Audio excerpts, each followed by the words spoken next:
Welcome back to New World Next Week. I'm James Corbett of CorbettReport.com. And I'm James Evan Pilato of MediaMonarchy.com. Ladies and gentlemen, start your engines of stunning hypocrisy. James, we begin this week's New World Next Week with the announcement coming from Pharrell and Al Gore just a few hours ago. New Live Earth concerts on all 7 continents. We'll take this from Reuters.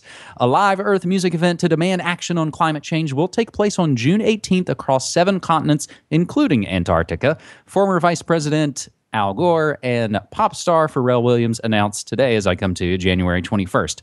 Concerts will be staged in 6 cities, Paris, New York, Rio, Beijing, Sydney, and Cape Town, in what will be the largest event of its type ever staged. The final Antarctic gig will be played by a band of scientists at a research station. 2 billion people are expected to tune in to the 24-hour event across nearly 200 television networks. Each individual concert is supposed to run 4 to 6 hours. Live Earth is designed to galvanize public support for climate action ahead of make-or-break United Nations talks in Paris in December 2015 on combating global warming. Al Gore, winner of the Nobel Peace Prize in 2007, said it's absolutely crucial that we build public will for an agreement. The purpose is to have a billion voices with one message to demand climate action now. Singer-producer Pharrell Williams previously teamed up with Al Gore for a similar 24-hour Live Earth event in 2007, where folks like Snoop Dogg and Rihanna and Metallica and Genesis and Bon Jovi and a ton more bands joined along. Meanwhile, other bands like The Who and Muse and Arctic Monkeys dubbed that concert Private Jets for Climate Change. Now, James, an interesting angle to this, and I always love to get into sort of a little the more esoteric, kind of bizarre occult angles.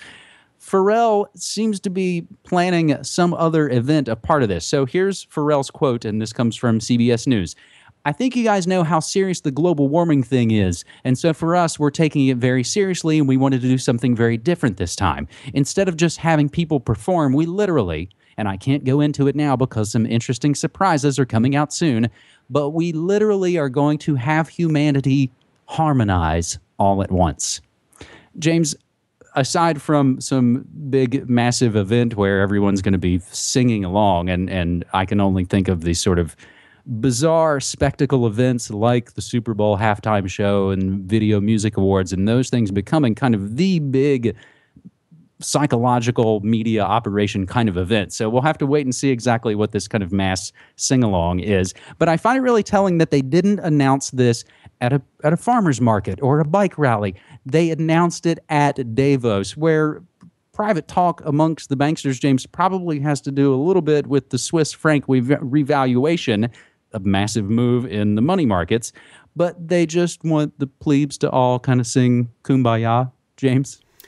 Bingo. I think you hit on it right there, because this obviously is not about any real action whatsoever. It's about political and financial elites wielding their power over the people via their mouthpiece celebrity puppets.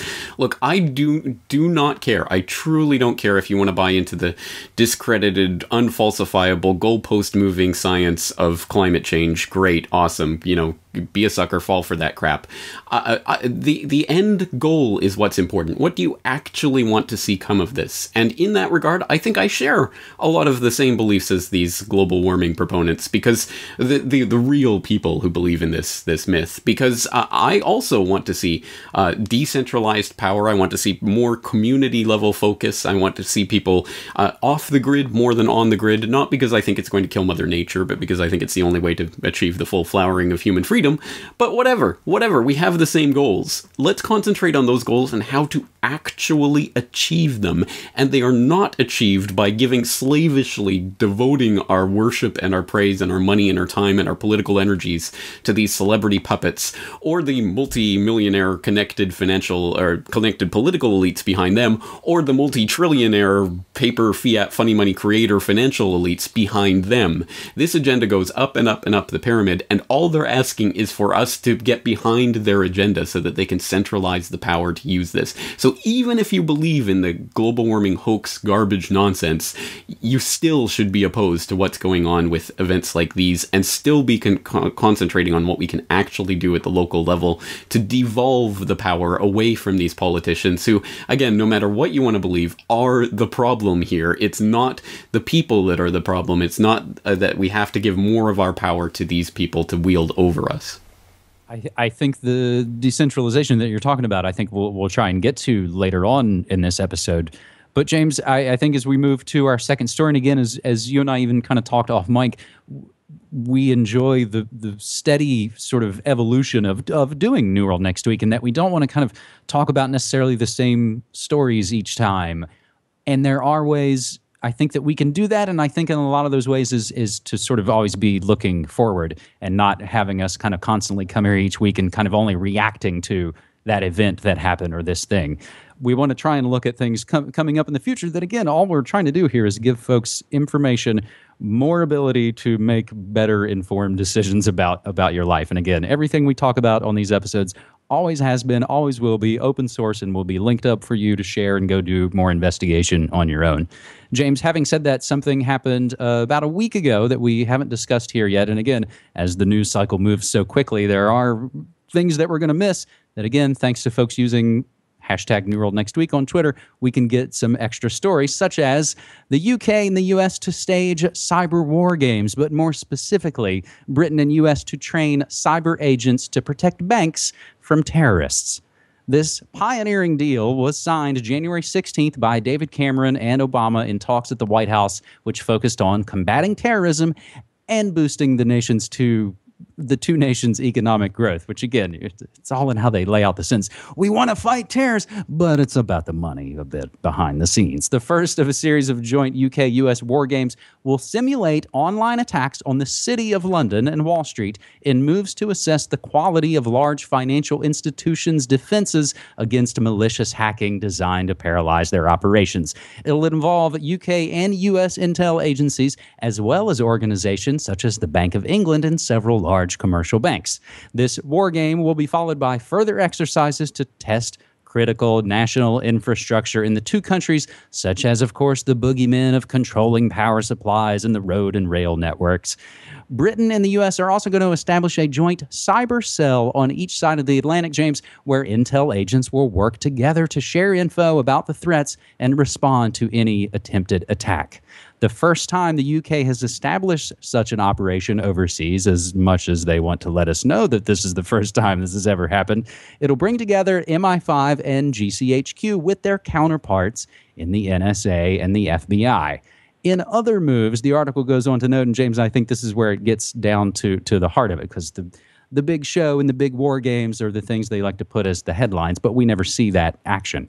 In other moves, the government will pool resources to train young computer experts as cyber agents and share the latest security advice to the multinational firms which could be targeted by online terrorists. The potential dangers of cybercrime were illustrated this week when the Twitter and YouTube accounts of the U.S. military command CENTCOM were briefly hijacked by a group claiming to back Islamic State. Last month, Sony Pictures suffered severe embarrassment when its computer system was hacked in an attack blamed on North Korea. James, both of which were highly suspect examples of what we call virtual flag terrorism. So much so that even some of the mainstream outlets like Wired and Boing Boing doubt the Fed's stories.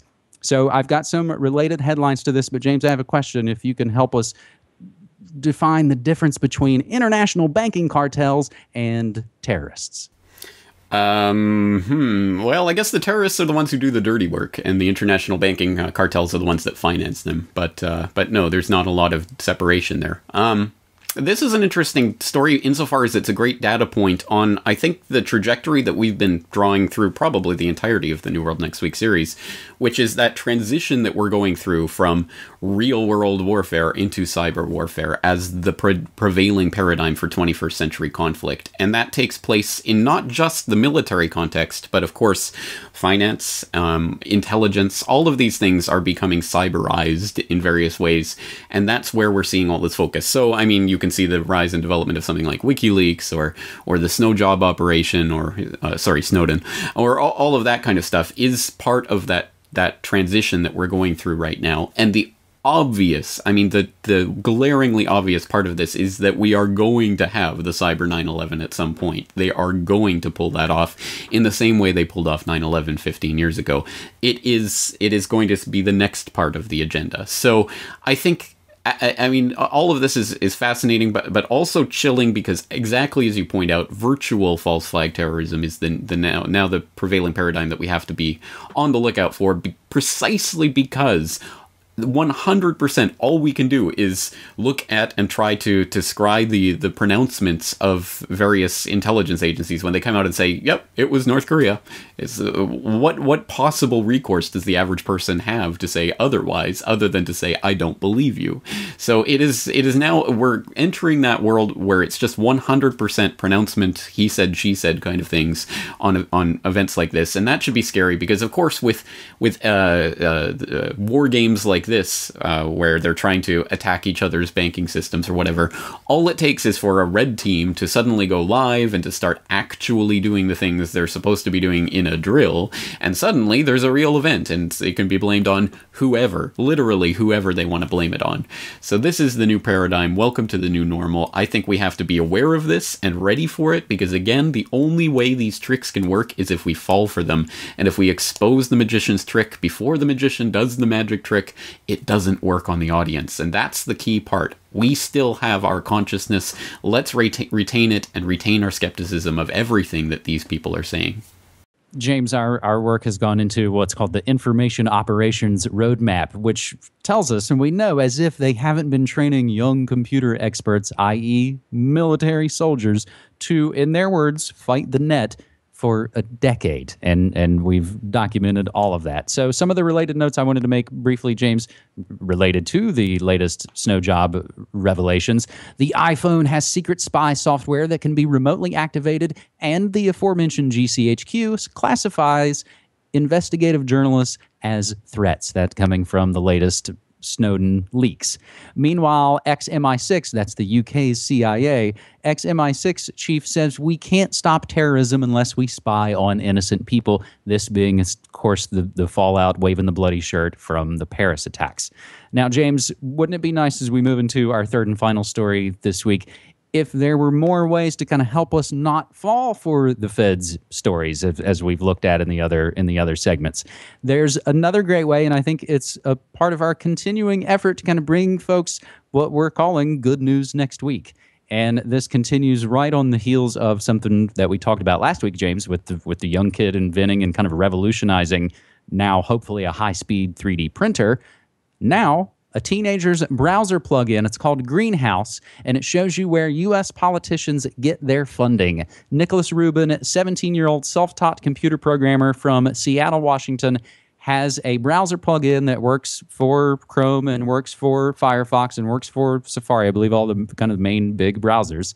And you can get on his website. It's called allaregreen.us, and his motto is, some are red, some are blue, all are green, referring to the red and blue of U.S. politicians, the phony left, the phony right here in America, but they all get paid. So this is a browser plugin that whenever it detects a member of Congress, when their name is on any kind of website you're on, whether it's a news or a blog or Twitter or anything, it'll recognize that name and give you a little pop-up and show you where they get their funding from. So another great way to hopefully not keep falling for the same, career politicians, James.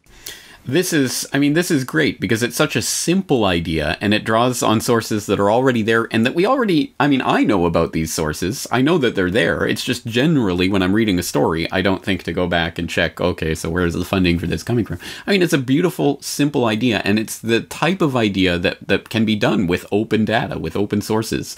Again, just connecting information to make it as easily and readily available as possible, and now all you have to do is download this plugin, and suddenly you can, whenever you see that policy politician's name, you can see their funding sources, and start to draw that information in. And when we start, that also changes the way we think about these politicians, because honestly, if you're just reading a news story, you can get caught up in the flow of the story. But when you have that extra information, you are always thinking about, well, where does the money trail lead? And I think that's valuable to do. So my hat's off to all of the enterprising young teenagers who are outstripping a lot of us old folks here with the ways that this technology can be utilized and harnessed. Again, it's a simple idea, but very, very effective. So a couple of the other hashtag good news next week stories I want to mention. A 13-year-old builds a Braille printer with Legos and has now started his own company and is now taking seed money. Where cellular networks don't exist, people are building their own. James, that's a story that time and time again you and I have come back to as folks kind of make their own internet and make their own phone service in communities all around the world. And another thing, James, you and I have kind of wondered about, again, maybe perhaps off mic, that you had asked about here in the States, is this is kind of a highly active situation, and Oregon just made the decision here. But a year after marijuana legalization in Colorado, the police there confirm, quote, everything's fine. It's also created thousands of jobs as tourists flock to the city's now 60-plus marijuana outlets. And again, I think this sort of speaks hopefully to both that and the previous story, speaks to that sort of decentralization that we're trying to work for on this show and anything kind of connected to that. So again, in that spirit, we want to highlight week 2 of our friend Brock West, his community garden journal. He's got a garden plot in Australia that he's been working on for the last little while, and he's got his week 2 that gets into planting seeds, making cuttings, and soil prep. Again, simple hands in the dirt things that we all literally should have been taught while we were in school, James. Exactly right. So, well, hey, there's only 2 times to learn, 20 years ago or today, right? So, all right, excellent stuff. And again, the world is what we make of it, and there are people out there that are rolling up their sleeves and doing some of that dirty work. So my hat's off to all of them, and my hat's off to you as well, James, for rounding up this information. Always looking